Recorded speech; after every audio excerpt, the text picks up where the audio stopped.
ரொம்பவே பெருமளவிலான எதிர்பார்க்கப்பட்ட ஒரு விஷயம் தாவேக அரசோட பட்ஜெட். அது வந்து ரொம்ப ஒரு பெரிய ஒரு வீடியோ தான். கிட்டத்தட்ட பார்த்தீங்கன்னா, லைவ் ம். போயிட்டு இருந்துச்சு. பல மணி நேரங்கள் வாசிப்பு பயிற்சிகள்லாம் போயிருக்கிறதால, நம்மளால ரொம்ப ஈஸியா புரிஞ்சுக்க முடியல. மக்களுக்குமே என்ன திட்டங்கள் கொண்டு வந்தான்னு சொல்லி ஈஸியா புரிஞ்சுக்க முடியல. இன்னைக்கு இந்த பதிவுல என்னென்ன திட்டங்கள் புதிதாக கொண்டு வந்திருக்காங்க, எத்தனை ஸ்டிக்கர்கள் ஒட்டப்பட்டிருக்கு, விரிவாக பார்க்க போறோம். வெற்றி திட்டங்கள் என்ன? ஆமா. நீங்க சொன்னீங்கல்ல என்னென்ன திட்டங்கள்னு, எல்லாமே வெற்றி திட்டங்கள். வேலை ஆரம்பிக்கல அதுக்குள்ள வெற்றியான்னு நீங்க கேட்டீங்கன்னா, அப்படி இல்ல. திட்டங்களுக்கு பேரு வெற்றி. இத வைக்க சொல்லி ஐடியா குடுத்த மகான் யாருன்னு தான் நமக்கு தெரியல. அத 2வது விவாதத்துக்கு வச்சுருவோம். முதல்ல வெற்றி திட்டங்கள் அப்படின்னு என்னென்ன திட்டங்களோட பேர மாத்திருக்காங்கன்னா, திட்டங்கள் கொண்டு வரல. பெயரை மாற்றி இருக்கிறாங்க. ஆமா. சொல்லும்போதே மாற்றம். ஆமா, அப்படிதான் இருக்கு. கண்டிப்பா. ஏன்னா அந்த திட்டங்கள் எல்லாம் தோல்வியா இருக்காமா, இவங்க வெற்றின்னு பேர் வச்சா வெற்றின்னு வந்துரும்னு ஆஸ்தான ஜோதிடர் சொல்லியிருப்பாருன்னு நினைக்கிறேன்.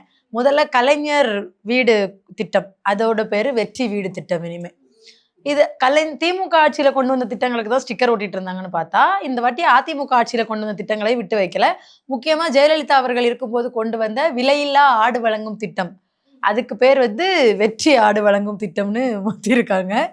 இது போக இன்னும் 2 வெற்றி திட்டங்கள், இந்த முதல்வர் நான் முதல்வன் திட்டம். ஓகே. நான் முதல்வன் திட்டத்தோட பேரை வந்து வெற்றி திறன் பயிற்சி திட்டம்னு மாத்திருக்காங்க. அப்புறம் முதல்வர் படைப்பகத்தை வந்து படைப்பகம்னு மாத்திருக்காங்க. முதல்வர் ஸ்கில் டெவலப்மெண்ட் ஒன்னு கொண்டு வந்தாங்களே, இப்ப அது உங்களுக்கு பத்தலையா? வெற்றின்ற வார்த்தையை நாங்க ஆட் பண்ணணும். ஆக்சுவலா இப்பதான் கட்டங்களை கணிச்சு எந்த வார்த்தையை ஆட் பண்ணணும்னு சொல்லியிருக்காங்க. அதனால நாங்க அதெல்லாம் ஆட் பண்ணிட்டு இருக்கோம். திட்டங்களுக்கு பேரை மட்டுமே மாத்தி, அதாவது பட்ஜெட் தாக்கலில் ஸ்டிக்கர் ஒட்டும் நிகழ்வு ஒண்ணு நடத்திருக்காங்க சட்டமன்றத்துல.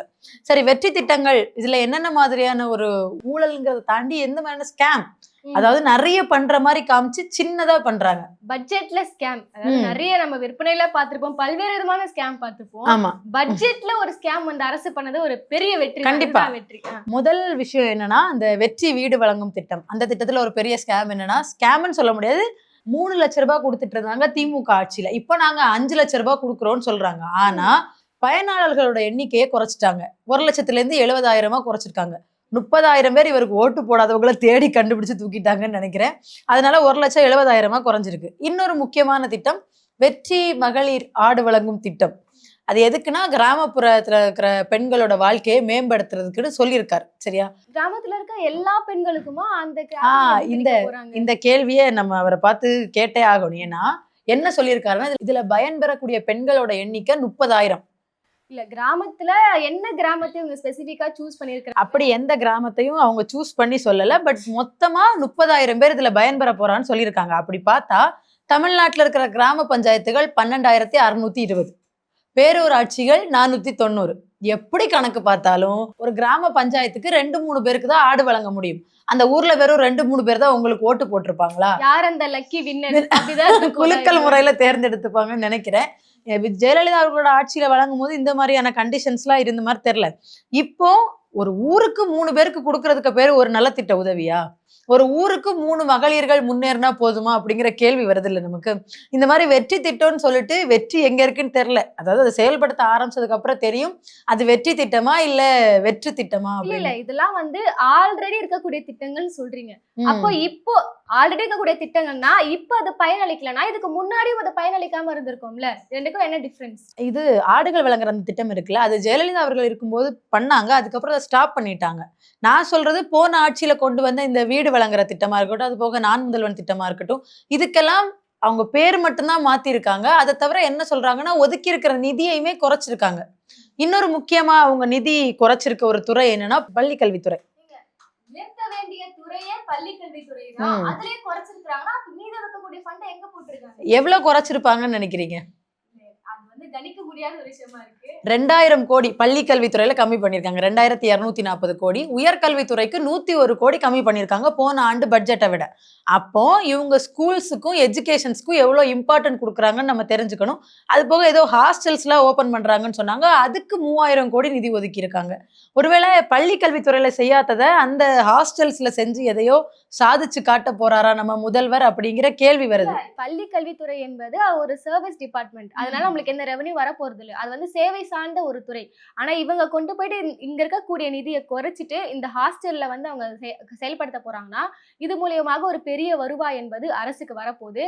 இப்ப இவரு சொல்றார்ல, கிட்டத்தட்ட பார்த்தீங்கன்னா, ஒரு 200 கிட்ட நாங்க வந்து ஹாஸ்டல் தொறக்க போறோம். இதனால பல்வேறு மாணவர்கள் பயனடைய போறான்னு சொல்லி 3000 கோடி கிட்ட இதுக்கு ஒதுக்கீடு செஞ்சிருக்காங்க. எந்த துறையில கமிஷன் அதிகமா அடிக்க முடியுமோ அந்த துறையில தான் அதிகமா இப்போ ஒதுக்குவோம். காமனான ஒரு பீப்புளுக்கு வரக்கூடிய கொஸ்டின் என்னன்னா, பாருங்க ஸ்டூடண்ட்ஸ்க்கு ஒரு ஹாஸ்டல் கட்டி தர போறாரு. இதனால என்ன ரெவென்யூ வரப்போகுதுன்னா, அங்க அவங்க என்ன மென்ஷன் பண்றாங்கன்னா, பிபிபி மாடல் கொண்டு வராங்க.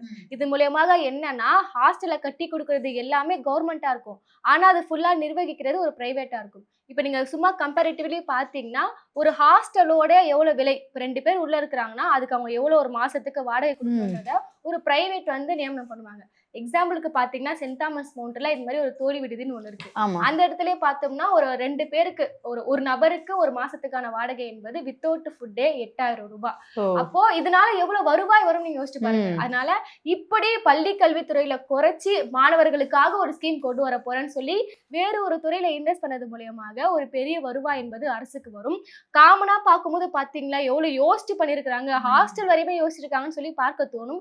இதுக்கு பின்னாடி தனக்கு என்ன ரெவன்யூ வருதுன்றதுதான் கிட்டத்தட்ட இதையும் வந்து ஒரு பிரைவேடைசேஷனா மாத்துறதுக்கான வேலை தான் இந்த திட்டமும். தோழி விடுதி மாதிரி தான் கிட்டத்தட்ட இதுவும். இதை ஆனா பிரைவேடைஸ் பண்ணிடுவாங்க அப்படிங்கிற மாதிரி இருக்கு. இல்ல இந்த திட்டம் என்பது இப்போ தாவேக அரசு மீதான ஒரு விமர்சனம் மட்டும் கிடையாது. இது ஆல்ரெடி கடந்த காலத்திலே இந்த திட்டம் கொண்டு வரப்பட்டு இன்னும் அது விமர்சனத்தில் இருந்துச்சு. மாற்றம் என்பது எது விமர்சனத்துக்கு உள்ளாகுதோ அதை மாற்றி நீங்க கொண்டு வரணும். வெற்றி விதமாக நீங்க கொண்டு வரணும். அதையே கொண்டு வந்து நிதியும் குறைப்பன்றது இதுல எந்த விதமான ஒரு வெற்றியும் முன்னேற்றமும் இல்லை. நாங்க அதெல்லாம் பாக்குறது இல்ல. போன ஆட்சியில விமர்சனத்துக்கு உள்ளாவாதது எல்லாத்து மேலே ஸ்டிக்கர் ஒட்டுற வேலையை தான் நாங்க பண்ணிட்டு இருக்கோம். சரி, பள்ளி கல்வித்துறை, உயர்கல்வித்துறை இப்படி போயிருச்சு. இன்னொரு பாயிண்ட் நம்ம சொல்லியே ஆகணும். இப்போ நீங்க என்ன யோசிக்கிறீங்க? ஸ்கூல் எஜுகேஷன்ஸ்க்கு எவ்வளவு நிதியை கம்மி பண்ணிருக்காங்க பாருங்க. அப்படி நம்ம யோசிக்கிறோமோ? இதுக்கு டிவி கேக்காரங்க எப்படி முட்டு கொடுப்பாங்கன்னு நம்ம யோசிக்கணும். ஸ்கூல் எஜுகேஷன்ஸ்க்கு கம்மி பண்ணி அவர் என்ன பண்ணாருன்னு நினைக்கிறீங்க? மாணவர்களுக்கு தரமான சைக்கிளும் கூடவே ஹெல்மெட்டும். யாராவது யோசிச்சிருப்பாங்களா? ஏற்கனவே எங்க போக்குவரத்து துறை அமைச்சர் ஹெல்மெட் இல்லாம தான் வண்டி ஓட்டி ஒரு வீடியோல சிக்கினாரு. அந்த மாதிரி ஆயிரக்கூடாதுன்னு குழந்தைகளுக்கு ஹெல்மெட்டும் தண்ணி பாட்டிலும் கொடுக்குறாரு. அந்த காசு எடுத்து இதுல செலவு பண்றாரு. இல்ல ஒரு நல்ல விஷயமா தானே பார்க்க. கண்டிப்பா இந்த சைக்கிள்கள் கொடுக்குறாங்க அனைத்து மாணவர்களுக்கும் போதுன்னா இன்னும் கூட நிறைய கிராமங்கள்ல வந்து கடந்த ஆட்சி காலத்துல இருக்கக்கூடிய திட்டங்களா நின்னு போச்சுன்ற மாதிரி சில விமர்சனங்கள்லாம் இருந்துச்சு. ஒரு புதிதாக கொண்டு வந்திருக்காங்களே தரம் வாய்ந்த ஒரு சைக்கிள்கள் ஹெல்மெட்டோட கொடுப்பது என்பது வரவேற்கக்கூடிய விஷயம் தான். இதுல என்ன விமர்சனத்துக்கு உள்ளான பாயிண்ட்? நான் இதை சொல்றேன். அவங்க பள்ளிகள் எஜுகேஷனுக்கு கம்மி பண்ண காசை இதுல டேலி பண்ணிட்டாங்கன்னா அவங்க புலாங்கிதம் அடைஞ்சுக்குவாங்க.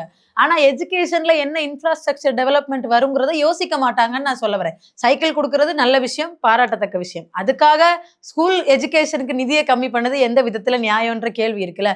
ராஜ்மோகன் இப்ப கேட்டா என்ன பதில் சொல்லுவாருன்னா, நாங்க ரெக்வஸ்ட் பண்ணிருக்கோம், நீங்க வேணா மைக் எடுத்துட்டு போய் அங்க கேளுங்க, நாங்க ரெக்வஸ்ட் பண்ணிருக்கோம் அப்படின்னு சொல்லுவாரு.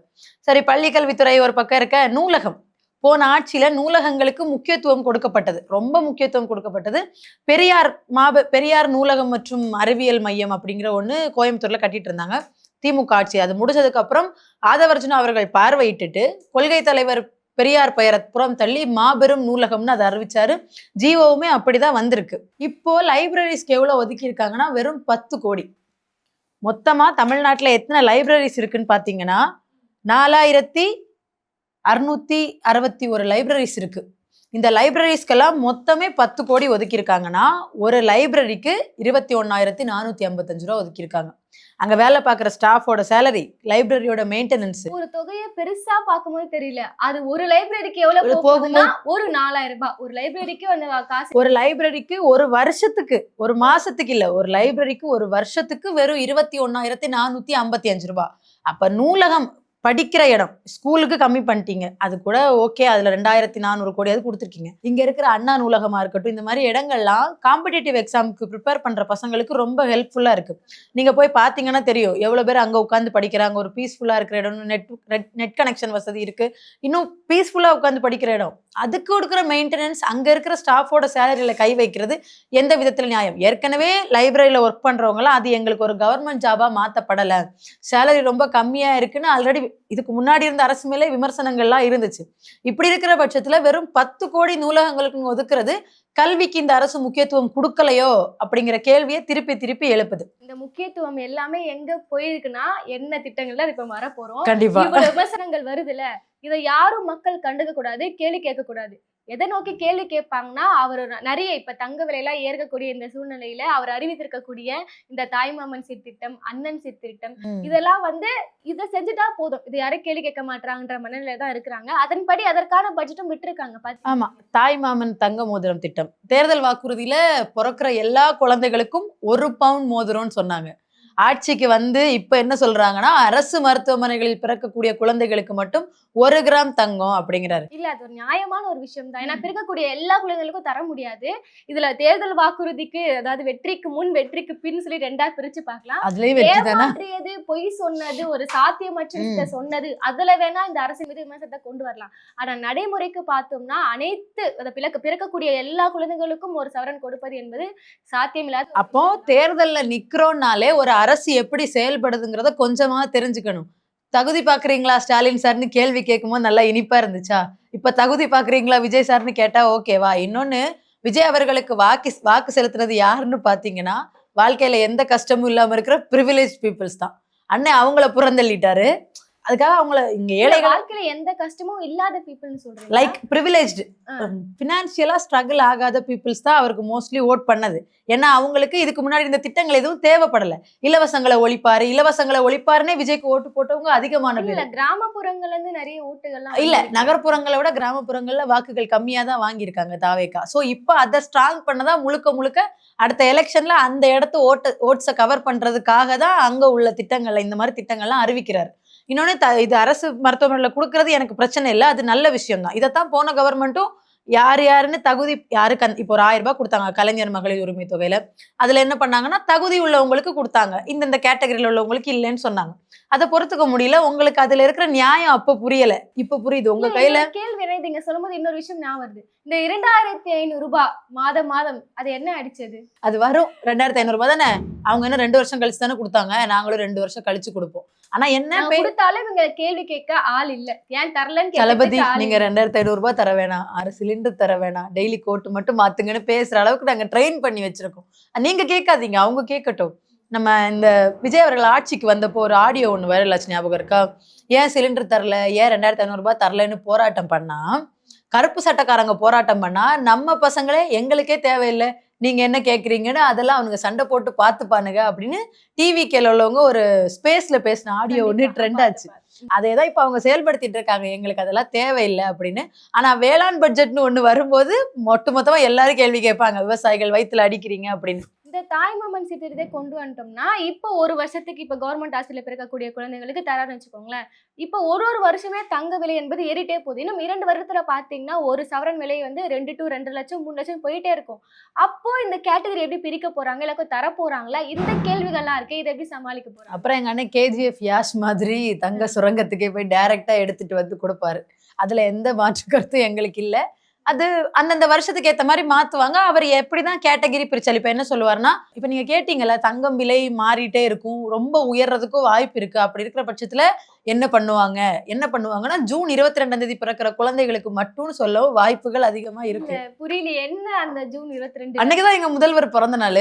எங்க முதல்வர் பர்த்டேவே நான் மறந்துருக்கேன். அதாவது காமராஜர் அவர்களுடைய பிறந்த நாளை பிறந்தா குழந்தைகளுக்கு தங்கம்ன்ற மாதிரி சில நடைமுறைகள்லாம் இருந்திருக்கு. இதுக்கப்புறம் முதல்வர் விஜய் அவர்களோட பிறந்த வாழும் காமராஜர் இல்லையா, வாழும் அப்துல் கலாம், வாழும் காமராஜர், வாழும் அவரு, வாழும் இவரு, கடத்தி கொண்டு வந்து காமராஜ் ஆட்சி கொடுத்துன்னு பல்வேறு பெருமைக்குரிய நம்ம. கண்டிப்பா எங்க முதல்வர் அந்த பெருமைகளுக்கு எல்லாம் உரியவர் தான். இப்போ இந்த தங்கத்தையே ஒட்டி பார்த்தோம்னா அடுத்தது ரொம்ப பிரம்மாண்டமாக பேசப்பட்ட ஒரு திட்டம்னா அண்ணன் சீர்திட்டம். இது என்ன ஆச்சு? கொள்கை தலைவர் யாரு? பெரியார். ஆனா சீரு வரதட்சணை எல்லாம் நாங்க ஆதரிக்கிறோம். நாங்க ஜோசியரே கூட கூட்டிட்டு சுத்துறோம் கொள்கை தலைவர்னு பெரியாரை வச்சுக்கிட்டு. இந்த திட்டத்தை அறிவிக்கும் போது ரொம்ப பிற்போக்குத்தனமான ஒரு திட்டம் தான் நம்மளால பார்க்க முடிஞ்சது. இப்ப தமிழ்நாட்டுல பொதுவாக இந்த சமுதாயத்துல ஒழிக்கக்கூடிய ரொம்ப தவிர்க்கக்கூடிய ஒரு விஷயமா என்ன இருக்குன்னு பாத்தீங்கன்னா வரதட்சணை சீர் என்பது. அது எல்லாமே ஒழிக்கணும் தேவையில்லைன்னு சொல்லி ஒரு போராட்டங்கள் புரட்சிகள் நிறைய. எத்தனை பெண்களோட வாழ்க்கை இதா இருக்கு தெரியுமா தெரியாதா நம்ம தலைவருக்குன்னு தெரியல. மறுபடியும் ஒரு 50 வருஷம் பின்னோக்கி இழுக்கிறாரா? அதுக்காக இப்ப என்ன யாரும் வரதட்சணை கொடுக்கறது இல்லையா அப்படிங்கிற ஒரு கேள்வி இருக்கலாம். நான் என்ன சொல்றேன், வரதட்சணை வாங்குறதும் கொடுக்கறதும் சட்டப்படி தப்பு, நீங்க அதை ஃபாலோ பண்றது இல்ல. ஆனா ஒரு மாநிலத்தோட முதல்வரே அதை ஊக்குவிக்கிற மாதிரி நடந்துக்கலாமா அப்படிங்கிற கேள்வி வருது.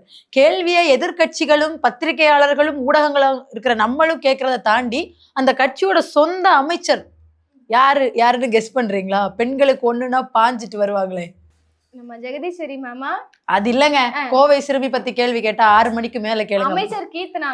அவங்கதான் 6 மணிக்கு மேலதான் அட்மினிஸ்ட்ரேட்டிவ் கேள்விகளுக்கு பதில் அளிப்பாங்கல்ல. அவங்க என்ன பேசியிருக்காங்க, அதாவது தேர்தலுக்கு முன்னாடி ஒரு டிபேட்ல, பெண்களாகிய நீங்கள் சொல்லணும், நாம சொல்லணும், எங்களுக்கு கொலுசு வேண்டாம், புடவை வேண்டாம், நகை நட்டு பாத்திரம் எதுவும் வேண்டாம், அமைச்சர் பதவி மட்டும் வேணுமா இல்ல அப்படி அதுவும் வேணும் தான். ஆனா அவங்க என்ன சொல்லியிருக்காங்கன்னா, குற்ற குறைப்பு திட்டம்னு ஒண்ணு வேணுமா, பெண்களுக்கு எதிரான குற்றங்கள் குறையணும்னு ஒரு திட்டம் கேட்டாங்க. அதுக்குதான் அண்ணன் சிங்கப்பெண் திட்டம் ஒண்ணு கொடுத்திருக்காரு. அது போக பெண்கள் வேலை வாய்ப்பு ரோட் மேப் வந்து மாவட்ட வாரியா வேணுமா அவங்களுக்கு. இது இப்படி வெளிப்படையா ஜெண்டர் பட்ஜெட் வேணுமா, எங்கெங்க எவ்வளோ எதுக்கு செலவு பண்ணிருக்கீங்கன்னு ஜெண்டர் வாரியா பட்ஜெட் வேணுமா. ஆனா அவங்க நிதியமைச்சர் இந்த பட்ஜெட்டை வாசிக்கவே பட்டப்பாடு அவருக்கு தான் தெரியும். இப்படிலாம் கேட்டிருக்காங்க. பாத்தீங்களா, ஒரு சொந்த கட்சியோட அமைச்சர் தன் அண்ணன் கொடுக்குற, அதாவது தன்னோட தலைவர் கொடுக்குற பட்டுப்புடவை நகையை எதிர்த்து பேசுறதுனால அவங்களுக்கு நம்ம ஒரு ஹேண்ட்ஸ் ஆஃப் கொடுத்துருவோம். வந்து தேர்தலுக்கு முன், இது தேர்தலுக்கு பின்னு சொல்லி 2ஆ பிரிச்சுக்கலாம். இன்னைக்கு அவங்க வெளியிட்டிருக்கக்கூடிய இந்த திட்டங்களையும் அமைச்சர் கீர்த்தனா அவர்களையும் பேசுறத ஒத்தி வச்சு பார்த்தோம்னா, நேரடியாக விஜய் அவர்களை பார்த்தே அவங்க கேள்வி கேட்கிற மாதிரி தான் இருக்கும். ஏன்னா இதுக்கு முன்னாடி இது மாதிரி திட்டங்கள்லாம் கொண்டு வரலையாங்க. ஏன் தாலிக்கு தங்கம் திட்டம்லாம் இல்லையா? தாலிக்கு தங்கம் திட்டம் ஜெயலலிதா அவர்கள் கொடுத்தாங்க. அந்த ஸ்டாலின் எப்படி, எடப்பாடி அவர்கள் அதை ஸ்டாப் பண்ணது வேற காரணம். ஆனா ஜெயலலிதா அவர்கள் கூட என்ன சொன்னாங்கன்னா, 10th முடிச்சிருக்கணும்னு சொன்னாங்க. அட்லீஸ்ட் 10ஆம் கிளாஸ் வரை நம்ம புள்ள படிச்சா தாலிக்கு தங்கம் கிடைக்கும்னு படிக்க வைப்பாங்க. அதுல ஒரு தொலைநோக்கு பார்வை இருக்கு. கிராமப்புறங்கள்ல இருக்கவங்க பெரும்பாலும் கல்வி இடைநிற்றலை பண்ணிட்டு இருக்கும் போது 10ஆம் கிளாஸ் வரை படிச்சா தாலிக்கு தங்கங்கும் போது 10ஆம் கிளாஸ் வரையாவது அனுப்புவோம்னு அனுப்புவாங்கல்ல. அதுல ஒரு விஷயம் இருந்துச்சு. அதைத்தான் இதுக்கு முன்னாடி இருந்த சிஎம் ஸ்டாலின் சார் அவர்கள் வந்தப்போ, கல்யாணத்தை நோக்கி நகராதீங்க, படிப்பை நோக்கி நகருங்கன்னு மாணவர்களுக்கு மாசம் அக்கௌண்ட்ல 1000 ரூபாயா நான் முதல்வன் திட்டம், புதுமை பெண் திட்டம், தமிழ் புதல்வன் திட்டம்னு கொடுத்துட்டு இருந்தாரு. எவ்வளவு ஒரு தொலைநோக்கு பார்வை என்பது இருக்குதா. கல்யாணம் மூலமாக ஒரு பெண்ணோட வாழ்க்கையை நம்மளால மாற்ற முடியாது. அவருக்கு படிப்பு கொடுக்கணும், அதுக்கப்புறம் வாழ்க்கை தானா மாற போகுதுன்னு சொல்லி 2 திட்டங்களுக்குமே நிறைய டிஃபரெண்ட் இருக்கு. கடந்த ஆட்சி காலத்துல சில திட்டங்கள் கொண்டு வந்தாலுமே ஏதோ ஒரு வகையில பிற்போக்குத்தனமா இல்லாம ஒரு முன்னேற்றம், ஒரு ஃபியூச்சரோட. ஆக்சுவலா போன ஆட்சியோட திட்டங்கள் எல்லாமே மோஸ்ட்லி கல்வி வளர்ச்சியை நோக்கி இருந்துச்சு. படிங்க படிங்க படிங்க படிங்கன்ற மாதிரி தான் அவரோட திட்டங்கள் எல்லாமே இருந்துச்சு. ஈவன் இந்த காம்படிட்டிவ் எக்ஸாம்ஸ்க்கு ப்ரிப்பேர் பண்ற அந்த நான் முதல்வன் அதுல எல்லாம் பயன்பெற்றவங்க ஏராளம். இன்னைக்கு அதோட பேரை மாத்திருக்கலாம், என்ன வேணா பண்ணிருக்கலாம். பட் ஹிஸ்டரி ஒண்ணு இருக்கு, வரலாறு, அதை மறக்க முடியாது. இந்த மாதிரி கல்வியை நோக்கி நகர்ந்துட்டு இருந்தாங்க. ஈவன் ஒரு விதத்துல மேடம் ஜெயலலிதா கூட எதையாவது படிக்கட்டும், 10th வரையாவது போட்டு, ஏன்னா அந்த டைம்ல கிராமப்புறங்கள்ல அந்த பழக்கம் இல்லை. அதை அவங்க ஊக்குவிச்சாங்க. 10ஆம் கிளாஸாவது அனுப்புனாங்க, பெண்கள் எதையாவது கத்துக்கிட்டாங்க. ஸ்டாலின் இன்னும் ஒரு படி மேல போய் காலேஜ் போனா காசு தரேன் அப்படின்னாரு. அதையும் அந்த மாணவர்களோட அக்கௌண்ட்லயே கொடுத்தாரு. புக்ஸ் வாங்கிக்கிறதுக்கு, சாப்பிடுறதுக்கு, எதுக்காவது யூஸ் பண்ணிக்கலாம், கல்வி வரையுமே ஏதாவது படிங்கன்னு கொடுத்தாரு. ஆனா இன்னைக்கு மறுபடியும் படிங்கன்னு சொன்ன இடத்துல கல்யாணம் பண்ணிக்கிட்டா 8 கிராம் தங்கம் கிடைக்கும், உடனே குழந்தை பெத்துக்கிட்டோமா அடுத்து ஒரு 1 கிராம் தங்கம் கிடைக்கும், தங்கம் விற்கிற விலைக்கு வாங்க கல்யாணம், மீம்ஸ் எல்லாம் போடுறாங்க. அது ஏதோ காமெடின்னு நினைச்சு போடுறாங்க. அவங்க நம்ம வந்து அண்ணன் சீர்திட்டத்துல பயன் பெறலாம் வர்றீங்களா அப்படின்னு மீம்ஸ் எல்லாம் போட்டுட்டு இருக்காங்க. மோசமான விஷயம். வாங்க அண்ணன் மீட்டிங்க்கு போலாம், அரசு வேலை கிடைக்கும், கல்யாணம் பண்ணிக்கலாம், நகை கிடைக்கும்ன்றது எல்லாமே பிற்போக்குத்தனமான விஷயம். கண்டிப்பா நீங்க சொல்லியிருந்த மாதிரி இது எல்லாமே மக்களோட நலனுக்காக யோசிக்கப்பட்டதானா? கண்டிப்பா கிடையாது. அவருக்கான ஒரு இங்க ப்ரொமோஷன் நகை கொடுத்திருக்கிறாரு. எமோஷனலா போய் மக்களை நம்ம சந்திச்சுன்னு வச்சுக்கோங்களேன், ரொம்ப நாளைக்கு இந்த திட்டங்கள் பேசப்படும். அது குறுகிய காலத்துல நடைமுறைப்படுத்தினாலுமே ஒரு ஃபேம் அவரை சுத்தி வரும். அதன் காரணமாக தான் இந்த திட்டங்கள்லாம் அறிவிச்சிருக்கிறாங்க. இதை தவிர்த்து மற்றதை பார்த்தோம்னா எல்லாமே இருக்கக்கூடிய திட்டங்களை வெற்றி திட்டங்கள் சொல்லி ஸ்டிக்கர் ஒட்டிட்டு புதிதாக எந்த ஒரு திட்டத்தையும் நம்மளால அதை பார்க்க முடியல. ரொம்ப மோசமான ஒரு விஷயம் என்பது, பள்ளி கல்வித்துறையில என்ன மேம்பாடு கொண்டு வர போறீங்க, எவ்வளவு நிதி வந்து கூடுதலாக ஒதுக்க போறீங்கன்னு பார்த்தோம்னா நிதியை குறைச்சிருக்கிறாங்க. ரொம்ப மோசமான ஒரு விஷயம். அடிப்படையா நீங்க ஒரு அரசோட கடமை என்பது கல்வி தரத்தை உயர்த்துவது, அதுலயே கை வச்சிருக்கீங்கன்னா இந்த பட்ஜெட் வந்து இந்த புள்ளியில இருந்து ரொம்ப தோல்வியான ஒரு பட்ஜெட்டை தான் நம்மளால பார்க்க முடியும். விஜய் அவர்கள் தேர்தலுக்கு முன்னாடி திமுக மேல வச்ச மிகப்பெரிய குற்றச்சாட்டு கடன் வாங்கியிருக்காங்க. என் தமிழ்நாட்டை கடன்லே விட்டுட்டு போறாங்க, கடன்னு கிட்டத்தட்ட அழாத குறை பண்ணிட்டு இருந்தாரு. இப்போ கிட்டத்தட்ட 5 வருஷ காலத்திலையும் திமுக வாங்கின கடன் 5 லட்சம் கோடி. ஆனா விஜய் அவர்கள் இந்த ஓராண்டு காலத்துக்கே வாங்க போற கடன் 1.25 லட்சம் கோடி. அப்ப நீங்க 5 வருஷம் கழிச்சு பார்க்கும்போது கிட்டத்தட்ட 10 லட்சம் கோடி கடன் வாங்கி வச்சிருந்திருப்பீங்க. டபுள் மடங்கு. அப்போ அது மட்டும் இல்லாம இப்போ அவரை பினான்ஸ் செக்ரட்டரி என்ன சொல்றாருன்னா, சித்திக் அவர்கள் என்ன சொல்றாருன்னா, இனி 50 ஆண்டுகளுக்கு கடன் குறையாது, இன்னும் அதிகரிச்சுக்கிட்டே தான் இருக்கும். ஆட்சிக்கு வந்த அப்புறமா தான் இது எல்லாமே ஆ தெரியுமா? அப்ப போன ஆட்சியில கடன் இன்னொன்னு நீங்க பேசும்போதெல்லாம் பட்ஜெட் வாசிக்கிறதுக்கு முன்னாடி இது ஒவ்வொரு துறையை சொல்லும் போது இந்த துறையில தமிழ்நாடு முதல் மாநிலமா இருக்குன்னு சொல்லிக்கிட்டே இருக்கீங்க. அப்ப வாங்கின கடன்கள்லாம் எவ்வளவு ஆக்கப்பூர்வமா செயல்படுத்திருக்குன்னு நீங்க பார்க்கணும். இன்னொன்னு எடப்பாடியார் வெளியே வந்து பிரஸ் மீட் ஒண்ணு கொடுக்கிறாரு. அவர் என்ன சொல்றாருன்னா, இந்த 3 மாசத்துல தாவேகா அரசு 20,000 கோடி கடன் வாங்கியிருக்காங்க. இந்த ஷார்ட்டான இவ்ளோ பீரியட்ல 20,000 கோடி கடன் வாங்கியிருக்காங்க. ஆமா, தனி பிரைவேட் விமானத்துல போறாரு, நிறைய செலவுகள்லாம் இருக்கு. பாலத்து மேல நின்னா கூட ரெட் கார்பெட்ல தான் நிப்பாரு. ஆமா. கான்வாய வந்து முதல்வரோட சேர்ந்து யாரோ பயன்படுத்துறாங்க, அதுக்கெல்லாம் செலவாகலாம், அதுக்கும் நிறைய வாய்ப்புகள் இருக்கு. எடப்பாடி பழனிசாமி சொல்லும் போது இன்னொரு வார்த்தையும் அவர் சேர்த்து சொல்றாரு. அவர் என்ன சொல்றாருன்னா, அதோட வருவாய் பற்றாக்குறை, அதாவது வர்ற வருமானத்திலே 17,000 கோடி கம்மியா இருக்கு. இவ்வளோ பிரச்சனையை வச்சுட்டு இத்தனை திட்டங்கள், தாய் மாமன் தங்க மோதிரம் திட்டமா இருக்கட்டும், அண்ணன் சீர் திட்டமா இருக்கட்டும், இதை தவிர்த்துட்டு கடன் வாங்குறீங்க, சரி அதை ஏதாவது ஆக்கப்பூர்வமா செயல்படுத்தலாமே அப்படின்னு தான் நமக்கு தோணுது. மொத்தத்துல பட்ஜெட்டை பார்த்து எல்லாரும் அதிருப்தியில தான் இருக்காங்க. அதுக்கு ஃபயர் விடுற ஒரே ஆட்களா டிவிகேவோட விர்ச்சுவல் வாரியர்ஸ் தான் இருக்காங்க. ஏன்னா அவங்க இதுக்கு முன்னாடி பட்ஜெட்டை பத்தி தெரிஞ்சுக்கிட்டது இல்லை. இதுக்கு முன்னாடி இருந்த அரசு போட்ட பட்ஜெட்டை பார்த்துட்டு இதை பார்த்தாங்கன்னா என்ன இவ்வளவு டம்மியா இருக்கு அப்படின்னு தோணும். முதல்ல தங்களுக்கு பிடிச்ச தலைவன் ப்ரிப்பேர் பண்ணிருக்க ஒரு பட்ஜெட்டை பார்த்ததுனால ஆஹா ஓஹோன்னு. அது வந்து காமனான ஒரு மைண்ட் செட் தான். 3000 கோடியா 4000 கோடியா இதுக்கு 10,000 கோடியான்னு சொல்லி பார்ப்பேன். ஆனா இப்ப நம்ம லைப்ரரி கணக்குல 10 கோடியா, ஆனா ஒரு லைப்ரரி எத்தனை லைப்ரரி இருக்கு, ஒரு லைப்ரரிக்கு இவ்வளவுன்னு பிரிச்சு பார்க்கும்போது ஏன் இவ்வளவு கம்மி அப்படின்னு தோணுதுல. அது அவங்க யோசிக்க ஆரம்பிச்சா விஜய் அவர்களை நோக்கி கேள்வி எழுப்ப ஆரம்பிப்பாங்க. சோ இப்ப இந்த பட்ஜெட் கொஞ்சம் டம்மியா தான் முடிஞ்சிருக்கு. எவ்வளவு முட்டு கொடுத்தாலும் முட்டு கொடுக்க முடியாத அளவுக்கு உதயநிதி அவர்கள் சொன்ன மாதிரி கேட்டீங்கல்ல மாற்றம், பெயர் மாற்றம், வேற ஒண்ணும் இல்லை அப்படின்னு சொல்லிட்டாரு. பொறுத்திருந்து பார்ப்போம். ஆனா இப்ப சில திட்டங்கள் மட்டும் தான் பேசியிருக்கோம். இன்னும் பல்வேறு வாக்குறுதிகளை அறிவிச்சிருந்தாங்க. 6 சிலிண்டர் ஆகட்டும், நிறைய விஷயங்கள். அன்னபூரணி சூப்பர் 6 இதுக்கெல்லாம் என்ன கேள்விகள் வருங்காலத்துல சொல்ல போறாங்க, பொறுத்திருந்து பார்ப்போம்.